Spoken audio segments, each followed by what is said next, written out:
Well, hi everyone. Welcome to week 2 of the Beginner's Guide to Renovating. First up, I guess an apology for last week. We're really sorry that things didn't go according to plan, but thank you for everyone that watched the video. Tonight we are live and we are doing a Q&A after this, so please in the comments send us your questions.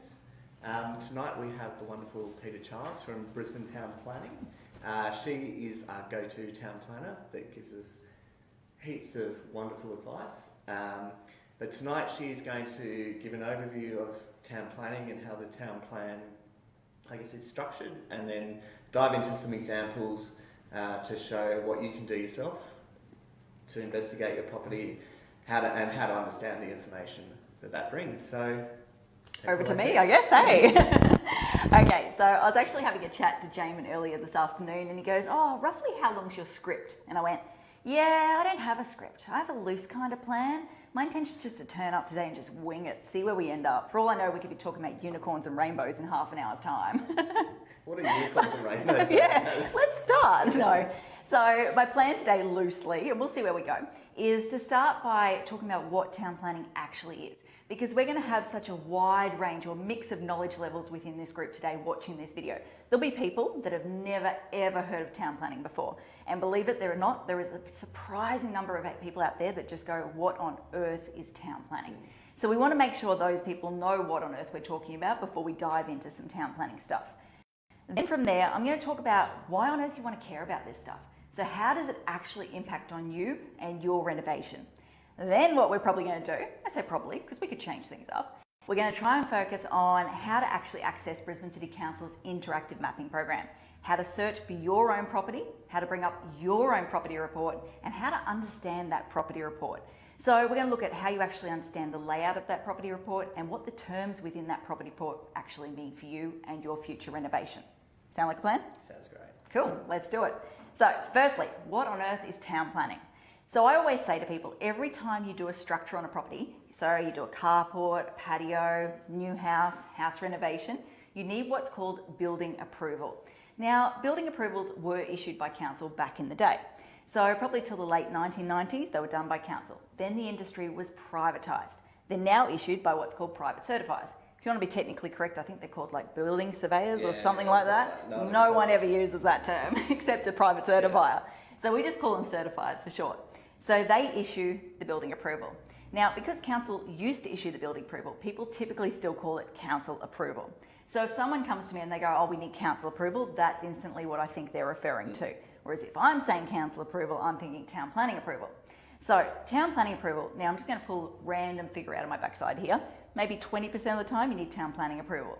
So you always need building approval, but you don't always need town planning approval. What's the difference between the two? I like to say that building approval focuses on the internal aspects. So making sure that the building's going to stay upright, it's structurally sound, all that sort of stuff. Yeah. Town planning approval, however, focuses on the external things. So are you going to impact on your neighbours' access to sunlight and daylight? Are you going to impact on the character of the street? All of that sort of stuff. So that's the two differences between them. Town planning approval is still issued by council. So, like I said, I'm going to probably sound like a bit of a broken record here. You always need building approval, but you don't always need town planning approval. If what you're proposing to do is absolute cookie cutter, it ticks every single box, then you're exempt from town planning, happy days, go straight to the certifier. But if you're planning to do something that's kind of out of the box, then that's when you need town planning approval. When it's subjective, when council needs to make a call on it, that's when you need town planning approval. So why on earth do you guys want to care about this stuff? As a town planner, I'd probably suggest the majority of my work day to day is sitting reviewing proposal plans, working out, does it actually trigger town planning approval? If it triggers town planning approval, what's the chances of success? What's the chances council's actually going to say yes to that proposal? And if council is not going to say yes, what do we need to do to tweak it to get it to a point where council will actually approve it? I'd probably suggest once, maybe twice a week, I get people sending me plans that I call bin material. So they're plans that I look at them and I just go, yeah, there is not a chance that council's going to approve this one. Like, you're dreaming. It's got no chance. Now, I have the unfortunate task, let's just say, of having to go back to people and say, yeah, sorry guys, I know you've spent like 2-3 years dreaming about this house. I know you've poured your heart, your soul, all of this money, all of this time into this design. Yeah, you got to throw it in the bin and start again. How developed are some of those dreams that you're getting? These people come to me and they are literally ready to start construction the following week. Right. So they've gotten all the way to the private certifier. Again, issues building approval. They've got all the way to the certifier and said, yep, our builder's lined up. We are ready to go. And I look at it and go, yeah, no, you're not. Yeah. And in situations, for example, people come to me and they'll go, here's my beautiful new house that I'm going to build on this block. And I sit there and go, yeah, you got a really old house there that's really protected and ain't going anywhere. You kind of need to get rid of that before you can build that new house. Yeah, your new house isn't happening. Or the other example I'd give is people come to me and say, hey, I want to extend the rear of my property. And I go, yeah, there's like mapped flooding in the backyard there. Well, there's some protected trees. Yeah. Or waterway corridor, or you get the idea. Not happening. Yeah, there's a lot of tears, a lot of emotion. So I wanted to sit here today and I want to open your minds to what those issues are, what questions you need to ask up front, what things you should be aware of before you start daydreaming about your house, so that you don't come to me 2 years, 3 years down the track and go, yeah, here's my plans, I'm ready to start. And I don't have to have that conversation with you where I crush your hopes and dreams. I don't like doing that. So yeah, my aim today is to open your minds to what you need to consider before you start the process. And everything we're going to talk about today is free, it's easily accessible. I'm not going to teach you how to do my job. If I could teach you how to do my job in half an hour, there wouldn't be a need for my job. I wouldn't have work. But I'm going to give you a high level understanding and hopefully yet teach you how to ask the right questions. Sound good so far? Yeah, it does. So I guess the information that you can get off the website, Yeah. that's kind of just the tick box, it'll be fine information. Like, yeah, it's sort of... I was like, please explain. Yeah. I guess, yeah, how do I explain this? Part of your role is to navigate through those tricky situations. Oh, yes, yeah. Yeah. So Problem solvers, I like to call it. So you can look up information, and while it may raise flags, that's not necessarily saying that you can't do what you want to do in all situations, because that's where you come in and say, okay, this is what you want to achieve, so this is what we need to demonstrate to council to argue that point. Yeah, so that's actually a really good side tangent for me to go down. I generally say there's 3 different pathways you can go down when it comes to town planning. The first pathway, option number 1, is to totally bypass town planning. You can't do it in every single situation. Sometimes you have no option but to go down the town planning path, but more often than not, you can design to avoid a DA, as I like to say. Yes, you have to compromise in terms of what you can get in terms of outcome, but if money's tight, time's tight, that's definitely an option to look at. The next best option is what's called risk smart, or the fast track process. Now, you need to come up with a design that, it obviously triggers an application to be going down to council, but you need to come up with a design that ticks all of their intent boxes. So if you're in a character area, you need lightweight materials, pitched roof forms, all of that sort of stuff.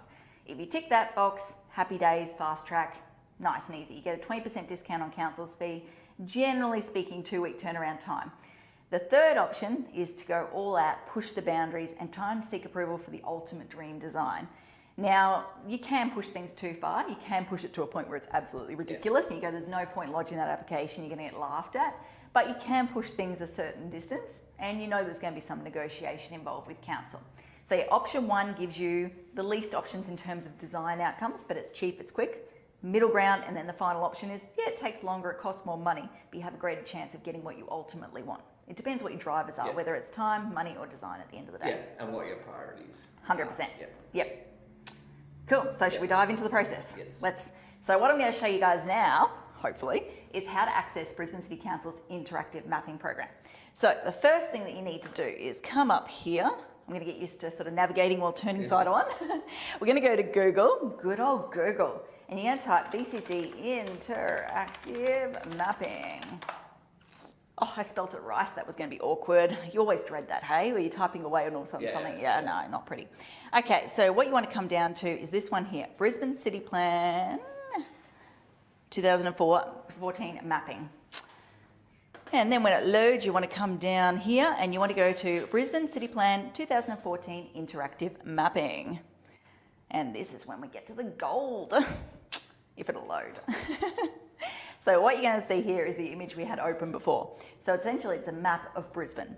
Now that's probably something I should just clarify here. We're talking about Brisbane today.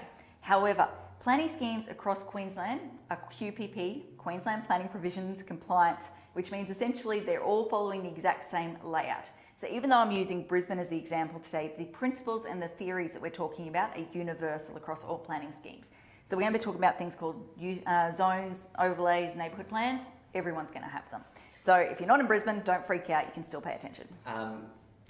Do most of the other councils have the online planning documents? Some form. And the searchable or the interactive mapping? So it's going to vary significantly. So believe it or not, we didn't actually have access to this free portal until 2014. Before then, our only way of getting access to property-specific information was to use BIMAP, which is a paid sort of service. So getting access to this, I still remember that day. It was like, hallelujah. So no, not every council is going to have this level of service, let's just say.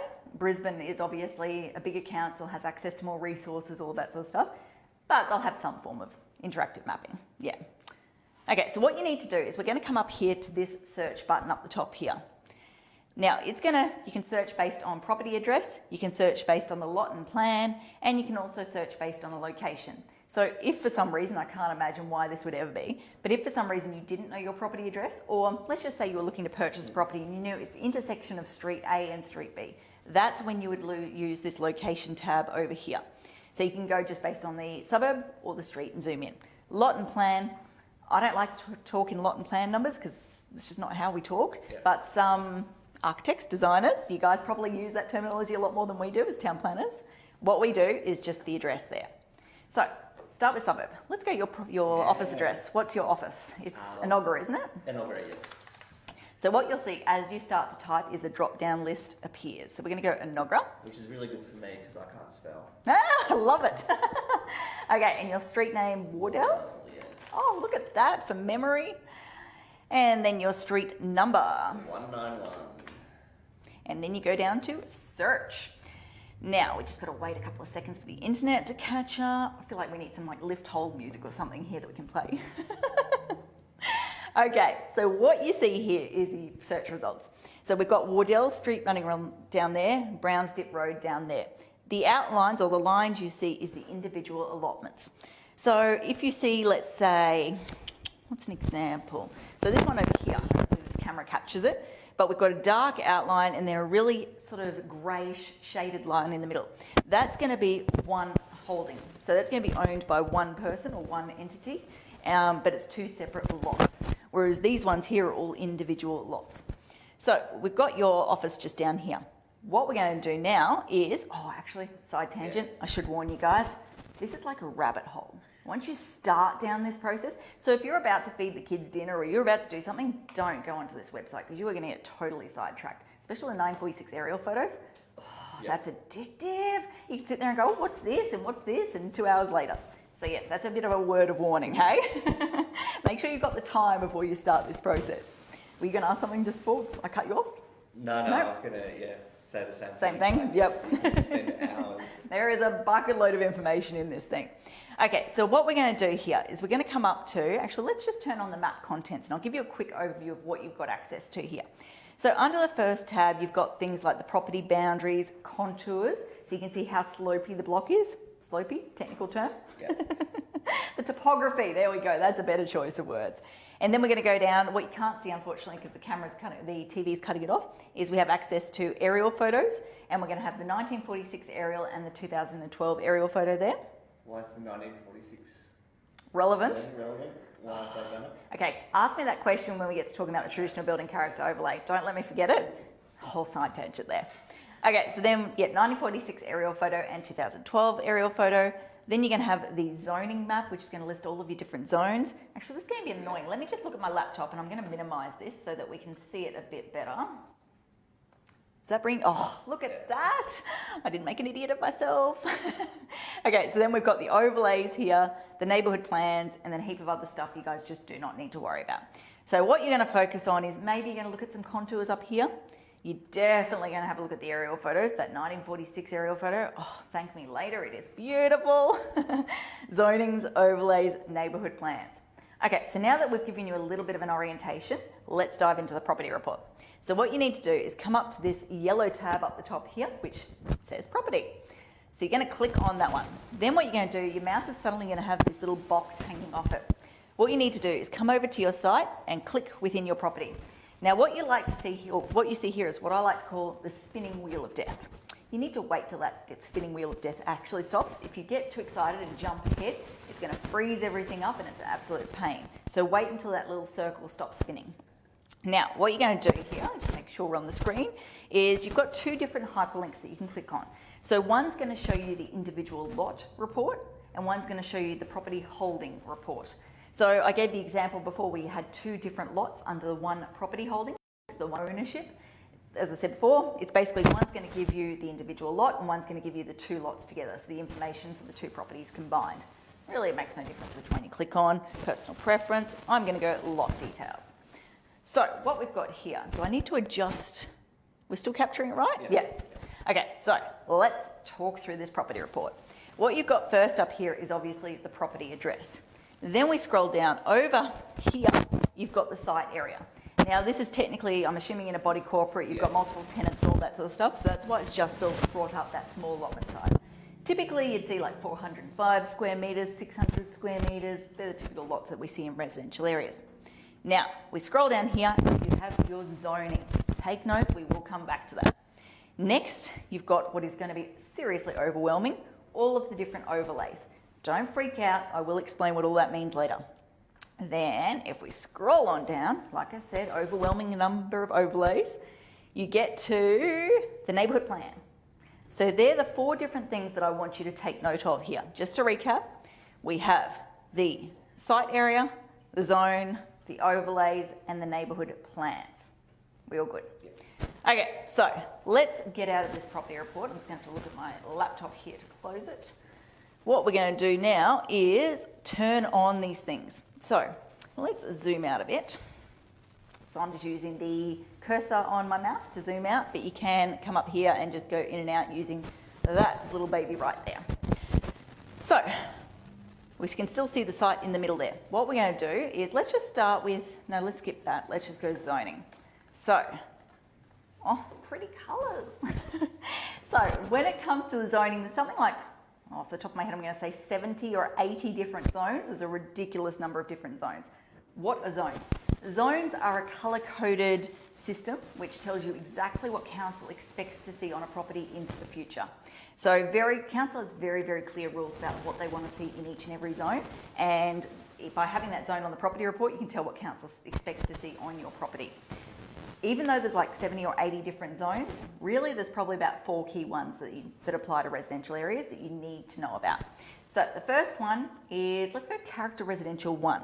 So what I can see here is we've got some darker pink going on here, a bit of darker pink up there, same thing spotty down there. Let's actually go towards Ashgrove because we'll get some more pink once we get to Ashgrove. There we go, Pink City.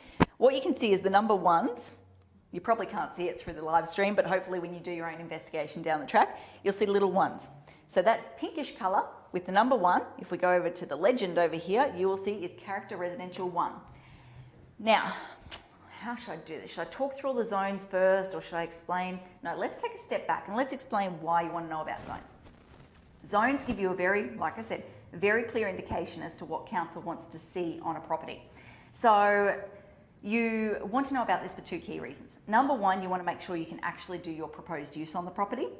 Seems pretty straightforward. You turn up, you see houses around you. Logically, you could do a house. We've had 2 situations recently, one in Lutwyche and one in Indooroopilly, where people turned up and they said, here's my plans for a brand new house. And I looked at it and went, you're zoned medium density residential. Council wants to see 5-storey units. No, it's not going to happen, guys. And they look at you and go, what do you mean? There's houses all around. You're undercooking the site. Council's not going to support it. Q tiers. So you want to make sure you can actually do what you want to do down the track. Now, the next thing is you don't want to pump a bucket load of money into a renovation and then have units pop up next door to you. Oh, I get those calls so often where people go, oh my goodness, people are building units next door to me. If I'd known this, I wouldn't have bought here, or I wouldn't have developed this site for my dream house. So you want to know about the zoning in advance so you can check for those two things. Can you do what you want, and can your neighbours do what you don't want, essentially? So, always checking what's around you. Exactly. Yeah. So Character Residential 1, and we are going to have a downloadable handout after this, which explains the zones in some more detail. But in super simple terms, Character Residential 1, you need minimum lot sizes of 450 square metres, and units are not supported in that area. Character Residential 2, you need minimum lot sizes of 300 square metres, and you can have some infill sort of units, but at a maximum rate of 1 dwelling per 300 square metres. Then you kick into low density residential. Depending on how close you are to a centre, you could potentially go 300 square metre lots. Still, no units allowed. When you get to low to medium density residential, you can go as low as 180 square metre lots, and you can do units. So just to come back to Ashgrove here, I can see we're starting to get some salmony sort of colour through there. That salmony is a salmony technical term, low to medium density residential zone. So if you had a property in that area, you might choose to renovate, that's fine, or you might go, oh, do I want to sell to a developer? Do I really want to be in this area? They're questions you've got to ask yourself in advance. Now, let's jump ahead to overlays. So I'm going to give you a few different examples here. The first key one that's it comes up so frequently is the traditional building character overlay. So I consider our overlays to be like constraints on a property, things that you either need to be protected from or things that need to be protected from you. So examples of things that need to be protected from you, vegetation. Things that you need to be protected from is flooding. Yeah. So these are all these different overlays down the side here. Traditional building character overlay, that one has the impact, what am I trying to say here? The ability to protect houses. So if the house was built before 1947, and if it's in the traditional building character overlay, it is protected. If the house was built before 1911, the entire external original fabric is protected. If it was built between 1911 and 1947, get my dates right, 1947, then it's typically, and this is super simplified here, it's typically just the front half of the house that's protected. So this is one of the most common issues we come up against. People go, oh, I just want to bulldoze the house, or I just want to demolish that side of the house. And you go, no, it's protected, guys. And then the other impact that that overlay has is you're forced to use traditional elements. So traditional materials, tin and timber, traditional roof forms, pitched roof forms, verandas out the front, recessed garages, all of those sort of things. So if you've got that overlay on your property, you need to be wary of the fact that you might have to keep your house and you might need to essentially add those cutesy sort of features to it. You can't go and bulldoze it. And even if you've got a post-1946 house on the property, any new work needs to be sympathetic to the surrounding character, which means that traditional sort of look, let's just say. So that's a big one. The next big one I want to focus on is probably the flood overlay. So again, super simplified terms, there's two issues or things you need to be wary of there. Firstly, minimum habitable and non-habitable floor levels. So you need to make sure, you need to work out what your flood level is. You can access Brisbane City Council's FloodWise, that's all one word, FloodWise property report. Sometimes they have the data there. So if it's creek or waterway flooding or Brisbane River flooding, there's a good chance they'll have the data there. But if it's mapped overland flow path, they don't have the data publicly available. Yeah. You need to pay a hydraulic engineer to work out what your levels need to be. So you need to be between 300 mils for non-habitable spaces, 500 mils for habitable spaces above that water level. Then you've got the undercroft requirements. So that's between 1.5 and 2.5 metres off the ground. So even if your non-habitable level was here, if the 1.5 undercroft requirement pushes up to here, suddenly you've got a house that's very high off the ground. And you end up with, like, you go through Rockley and those sort of areas, you've got the spaceship houses where everyone's just up on stilts. It's a bit scary. Yeah, and you can't just come and dig out to get that 1.5. No, you've got to lift it, yeah. As it is. Yeah, so that's something to be wary of. Before you start the design process, is there a constraint like the flooding constraint that's going to force you to lift your house, including your garages, up off the ground, essentially? Yeah. And that will impact on your height limit. Oh, yes. Yeah, it'll give you less available height. Yeah, which actually I'll probably go back to the next one we're going to talk about is the dwelling house character overlay. So if your block is less than 450 square metres in area, you're subject to assessment against the dwelling house small lot code. That code says you can't go over 9.5 metres in height. You can't go over 25 metres in building length. You must not go within 6 metres of the rear boundary. You must not be within 1 metre of the side boundary, etc., etc. All of those rules apply. Obviously, if you've got flooding on your property, that's lifting you up and all of a sudden you're going through the 9.5, all kinds of mess.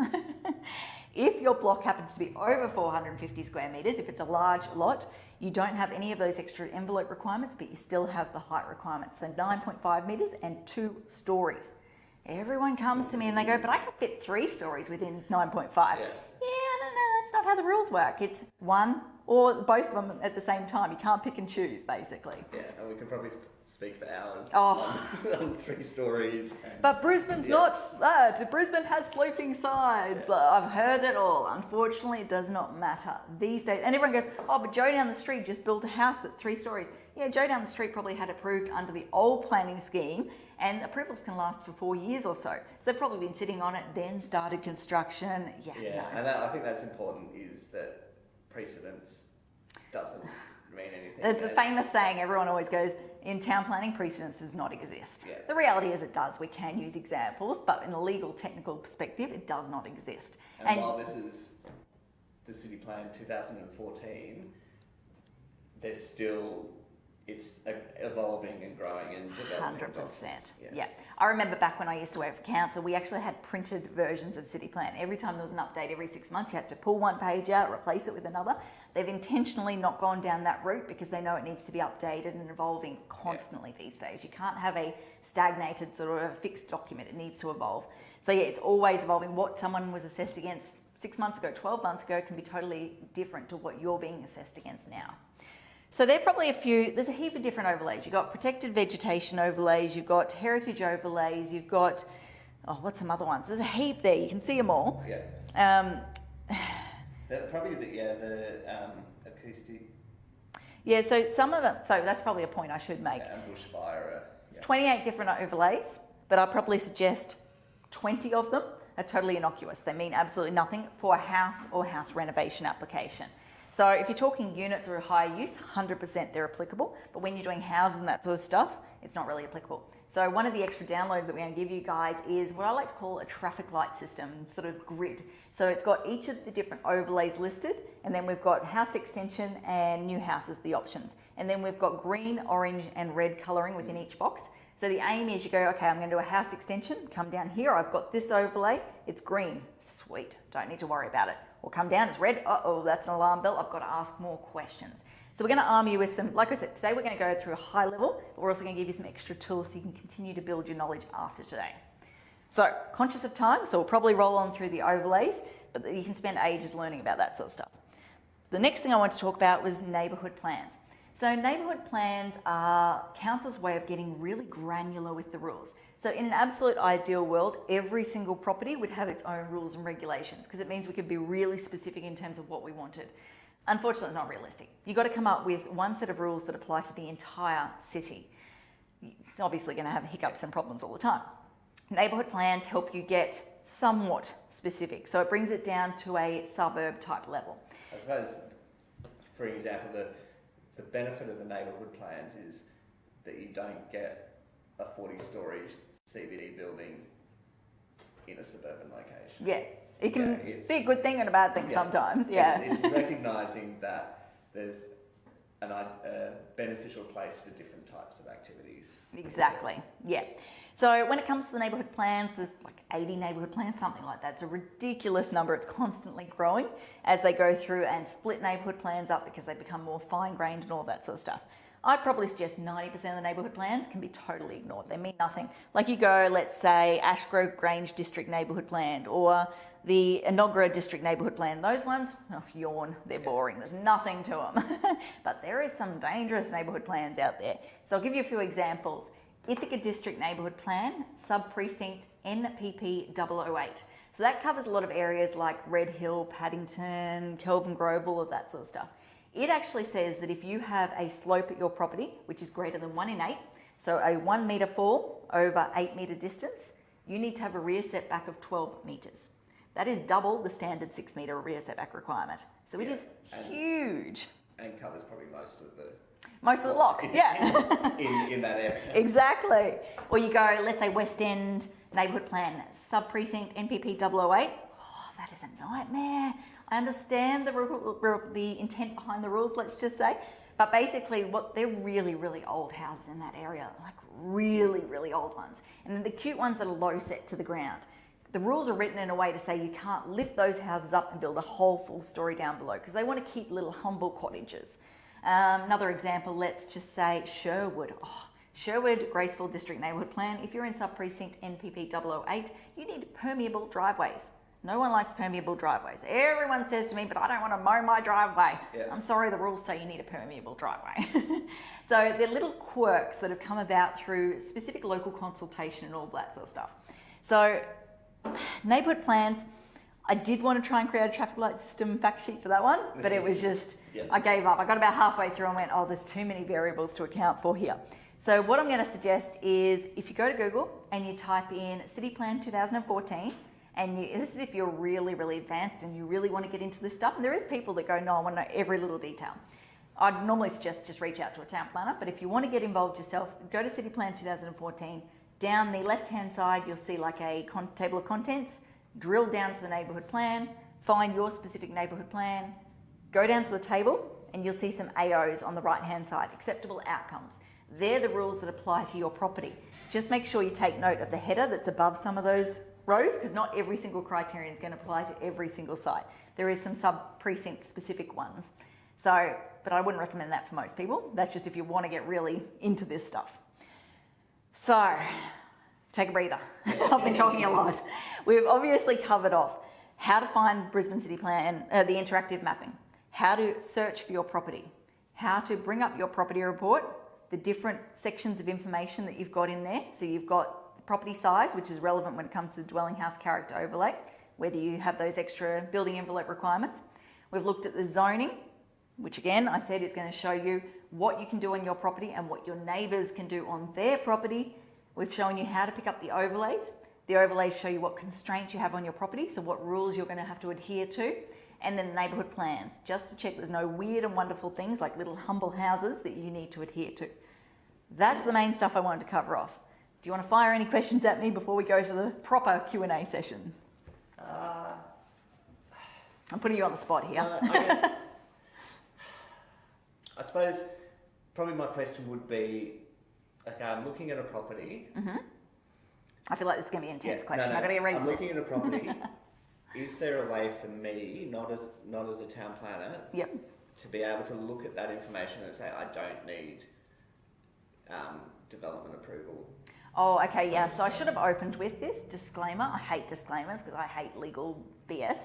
But the disclaimer is everything we're talking about here today is general in nature. It's not site specific. You would be a silly Billy to go and make financial decisions or design-based decisions based on what we're talking about here today. You always need to check with either council or a town planner before you start making any decisions. So what we're talking about here, I'm hoping, will give people the ability to start the research process, to start to get their head around what their requirements are. If they bring up and they've got biodiversity overlay on them, alarm bells, protected tree. They've got traditional building character, okay, alarm bells, I might have to retain my house. But you still need to talk to someone in the profession to get that actual concrete advice before you make proper decisions. Yeah, and yeah, that's something that we do a lot with Peter. We'll, in our very early hand sketch design phase, get the client's brief down in a plan form and flick it to Peter and say, do you think this one will need town planning? My dream goal in life, not really, but let's just, I'll amp it up a bit. My goal is to get everyone, or to make everyone aware of what town planning is, so that when they go to purchase a property, they know to do these checks. Yeah. Everyone sits there and they go, oh, but the conveyancer will do that for me. No, they won't. There is a town planning option that you can tick in terms of your reports. Barely anyone ticks it. But if you actually tick it, it's only going to tell you, in theory, it's only going to tell you what approvals are on the property. It's not going to tell you what you can do in the future. So you cannot rely on the conveyancing process to identify these town planning issues. So my dream is get everyone aware of town planning enough so that they can ask those questions, do their own digging before they buy a property. If we can't get to that point, then the next best outcome is every time a designer or an architect starts to create a concept for someone, they come to me, they come to another town planner, they come to council and ask the questions up front, so that I'm not getting those emails or those phone calls down the track going, I'm ready to start construction, just get me my approval tomorrow, and I'm going, yeah, nah, not going to happen. Could you take that call from individuals and yes. They just call up and say, hey, Peter, this is my address, I want to raise my pre-1946 house and build underneath it and extend out the back. Yes, so we That's encourage enough people. information. Yes. Yeah. So you can come to me and just say, I'm buying this property and my intention is to do some sort of renovation at the back or some sort of extension at the back. We can start with really limited information like that. You can send us hand sketches. We've got some really creative hand sketches over the years where people have sent stuff through and gone, oh, okay, I can kind of see what you're doing there. Yeah. Fully through to, not ideal, but developed concepts where the architect's fully designed everything. Yeah. We can handle anything. Obviously, the depth of information you get is going to vary depending on what you give us, but I'd much rather you ask those questions up front. Yeah, so a client doesn't necessarily need to have paid a designer to design something. They can just call you up. Every town planner is going to be different, but for me, I'm super passionate about the saying knowledge is power, and I want people to ask questions up front. So we encourage it, and we're very, very big on our social media, in particular our Facebook page, about doing Monday text tips and Friday weekly videos, trying to get this information, this knowledge out there. That's just something I believe in personally. Yeah. And yeah, I think definitely with town planning, the earlier you ask questions, yes, the better it's always going to be. Yeah. I'd much rather you knew about that protected vegetation before you start designing out to the rear, rather than when you've emotionally gone, great, that's where the kitchen's going, that's where the pool's going. The sooner, the better. Yeah. Okay, well, I think that might be a good time for us to pause, let people submit some more questions. We'll set up with, we've got Kieran from JDL Constructions and Mick from Building Approvals and Advice. So he's a building certified. I'm not going to be alone. I'm going to have some other experts. So please fire your questions through, guys, not just for myself from a town planning perspective, but if you've got the building questions or certification questions, let's mix it up. Let's put the boys on the spot.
We're back. We're back. Yeah. Thanks for sitting with us. Just like magic, we've got extra people. Yeah. Over here is Kieran, who you'll recognise if you watched the first week's video.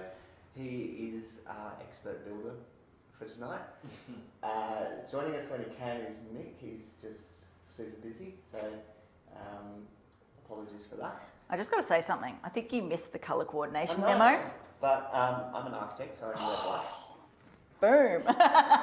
I don't have my round glasses. Okay.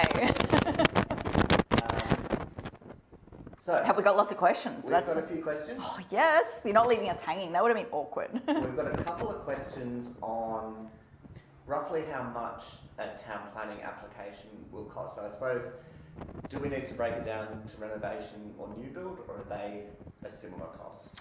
Okay, so you're going to have two different components to the costs. The first component is going to be Brisbane City Council's fee, or the council fee. Now, council's fee, let's just focus on house extensions. You've got two options. The first option is the minor fee, and the second option is the house extension or new house fee. They're both lumped into that second sort of category. The minor fee is $590, unless you're going through Risk Smart, in which case you've got that 20% discount. The house extension or new house fee is $1,888. So let's just say, for simplicity's sake, $500 or $2,000. Then you've got the town planning fees. Now, the town planning fees are going to totally vary depending on the town planning you're using, all that sort of stuff. Oh, 100%, yeah. How much negotiation work and all of that sort of stuff is involved. So some town planners will say, okay, this is our fee to prepare and lodge, and then we charge an hourly rate to manage the application after that point. Me personally, I can't comment for the other town planners, but for me personally, we lump that all together and we just do preparation, lodgement and management fee. And it ranges from about $2,000, typically up to about $2,500 for a house. Sometimes if you're really, really pushing the boundaries and doing stuff that's really, it's going to require a bucket load of work, it might get up close to the $3,000, but typically let's just say $2,000 to $2,500. Yeah. That's a ballpark idea. Yeah. Okay. That was an easy one. I was expecting a hard one to start with. We've got another one on how long it takes to go through council. So that again is going to be... How long piece of string? Okay, so in terms of, so let's say a Risk Smart application, you potentially get it through, they advertise 5 business days. The 5 business days doesn't start ticking until it's been lodged, processed, they've issued the fee quote, you've paid the fee quote, the money's been received in their account. So all of that back and forth at the start typically takes about a week. So I'd say 2 weeks as a minimum. At the moment, it is slightly a little bit more because obviously everyone's dealing with COVID, but that's just a general guide for a Risk Smart application. Team application, again, it's going to depend on what you're proposing, how much negotiation, how much back and forth and all of that sort of stuff is required. So at a minimum, I'd say about a month. They have actually got really quick lately when it comes to the team.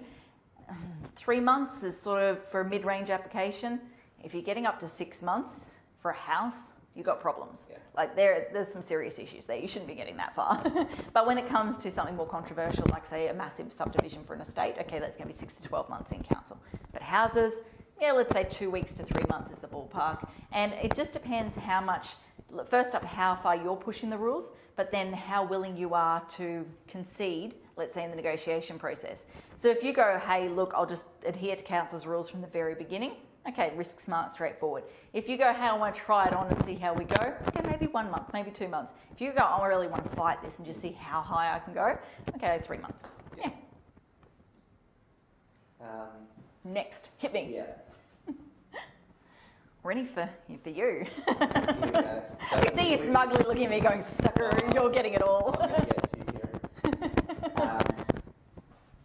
We've had a couple of questions on third stories, which... Oh, yeah. But a specific one we've got is, does a single car garage under the front of a sloping block classify as a third story when there is a 2-story addition on the block? Okay, so 2 things I need to clarify there. Your house can't be more than 2 stories at any point. Now, I like to use a cake as a sort of analogy here. If you're getting a knife and you're cutting it through your cake, you need to make sure that your knife does not go through more than 2 levels at any one point. So you could technically have a 4-level house as long as no more than 2 of those levels overlap at any one point. Next thing I need to point out is that a basement is not a story by definition. A basement is a floor that sticks no more than 1 metre above the original ground level at any point. So what you do see a lot of people doing is a 2-story house and then a basement sunk into the ground, and then they make sure that sticks no more than 1 metre out of the ground at the front point. Again, you cut your knife through, you've got 2 stories basement, 1-story basement, yeah. We have another question on subdivisions. How can you tell if you can subdivide your block? Okay, so the first thing when people come to me with a subdivision inquiry, the first thing I look at is the zoning. So again, the downloadable handout we'll send out, it gives you the breakdown of the rules for the lot sizes. So what I'd be doing is, say someone comes to me and they've got a low density residential block. I bring up the area and I go, okay, low density residential, there's two sort of sub options, let's just say here. If you're within 200 metres safe walking distance of a centre that is over 2,000 square metres in area, you can drop down to 300 square metre lots. If in all other situations, it's 400 square metre lots. So if you came to me, your block, if I brought up the property report and it was 810 square metres, low density residential, and it had a 20 metre plus road frontage, blah, blah, let me get my words out, road frontage, I'd go, okay, you tick the use box. You tick the box for what council likes to see in this area. Next thing I go to looking at is the overlays. Do you have a protected house smack bang in the middle of that property that's not going anywhere? If you do, okay, well that could kill your subdivision dreams. Do you have flooding all over that block? You need to make sure that you've got more than 300 square metres of flood-free land. I'll simplify the terminology here. Flood-free land within each lot to be able to get around that overlay. So we've got to work through all the overlays and make sure you're not caught out with any of those constraints. And then next thing I'd look at is probably neighbourhood plans. Like if you go to Mogul Balbowrie District Neighbourhood Plan, there's a certain requirement in that neighbourhood plan that says you cannot do rear lot subdivisions. It's a weird quirk. So you've got to work through the three things that we talked through today. Then the next thing I'm looking at is services. Can you actually get rid of your stormwater? Can you connect to a sewer line, a water line? Can you do it in a cost-effective way? Have you got street trees out the front blocking your access? We start to work through all of those things. But the first thing, and this catches everyone out, is the zoning. People come to me time and time again and go, got 600 square metre, low density residential block, or I got 600 square metre character residential one block, and I go, no, you're out the first hurdle, like not going to happen. So yeah, check the zoning, that's the most important thing. And even if you're on a land holding that is two separate lots, you still need to go through that process for services. And yeah, so if you've got two existing allotments, the most common scenario we see is a protected house over the top of those two lots. You can't get rid of the house to be able to split the blocks and sell them off separately, split the titles. If you work through all the overlays and there's no overlays catching you out and you've got two clear lots, then you can go to the titles office and just register them and split them separately. As far as I understand, this is where it gets outside of town planning technically, there's nothing stopping you from selling those blocks as unserviced lots, but any half-smart purchaser is going to look at them and go, I want to make sure my services are all connected, so that's something you need to go through and do as part of that process. So yeah, if you see two allotments, don't automatically assume you can just split it, because in our experience, more often than not, there's a protected house sitting smack bang in the middle there that's stopping you. Yeah. Now we'll drag Kieran Oh, into yes. the discussion. So, Kieran, I imagine you get a lot of people coming to you and saying, you know, I want to build X, Y, and Z. Yes. Are you referring them onto town planners, or are you Yes, Kieran, are you? town planners or designers to see if it's going to work? Yeah, we're pretty big on that. Yeah. You know, we've seen a lot of plans come across our desk that probably haven't been done properly.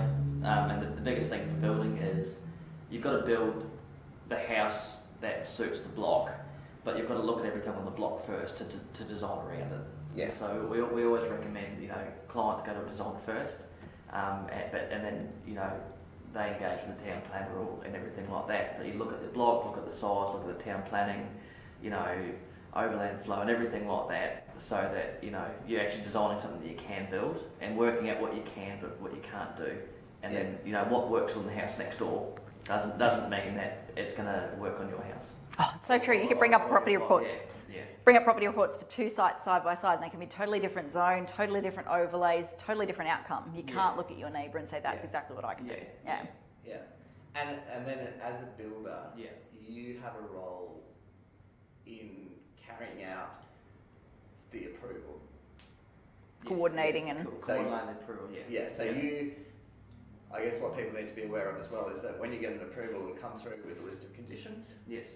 And then you as the builder, a lot of those you either need to say before or during construction, or so you need to be providing documentation to council to be proving that you've met the conditions. Yeah, that are setting out absolutely. the Yeah, approval. yeah. And that's what we're seeing coming up as an issue more and more. Back in the good old days, you could ignore some certain conditions. Council didn't have the resources to go around and police this stuff and make sure that people were actually doing what they're supposed to do. It was a complaint-driven system. So they were waiting for people to complain, then they would investigate, etc., etc. So, but these days, oh, here comes Nick, come on. No subtle, just to creep in. We're going to fully announce you now. Actually, come in at a really good time. Yeah. I'll just finish this one quickly. Yeah, finish and then I'll ask. So yeah, back in the good old days, you could totally ignore the conditions to a degree, but council now has put more of a focus on policing this sort of stuff. So they're doing random audits going around, actually doing drive-bys and making sure people are doing what they're supposed to be doing. So just because you got away with it previous renovation 10 years ago doesn't mean you can get away with it again this time. Yeah. I think that segues really well into me being here. It's like I prepared it. I suppose in some ways, Yeah, introduce yourself first. yeah. Okay, Yeah. I'm Michael from Building Improvements Advice. I'm a certifier. This is actually my office, so welcome. We've just been camping out having some fun here. And you're on the black team. Yeah, exactly. Oh, that was not organised. You got the memo to be an architect.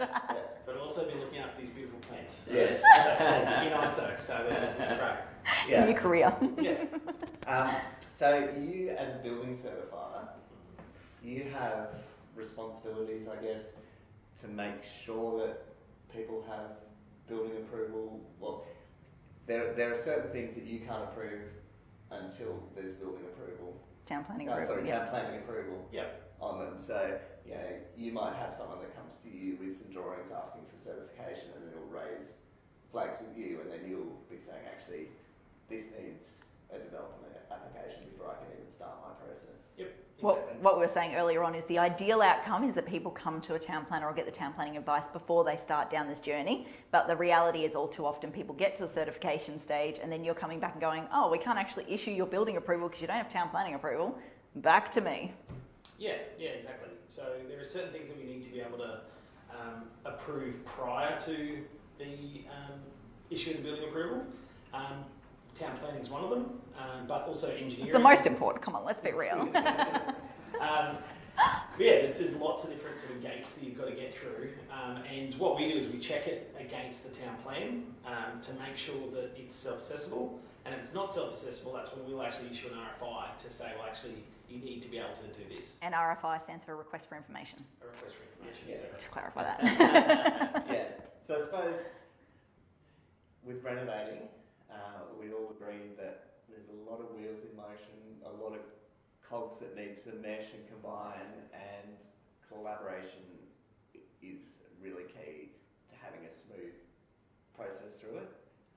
So being able to talk to each other, being able to have clear lines of communication, being honest with each other, being transparent with each other, and just dealing with facts. I guess, yeah. I think also to add to that, having the best drawings that you can possibly get, that will really clearly identify what's required, but it also gives the engineer a chance to get it right. And then if there's great documentation, then that's handed over to the builder, and then the builder has a really good ability to be able to build it so that it's compliant, and then so that the client's happy.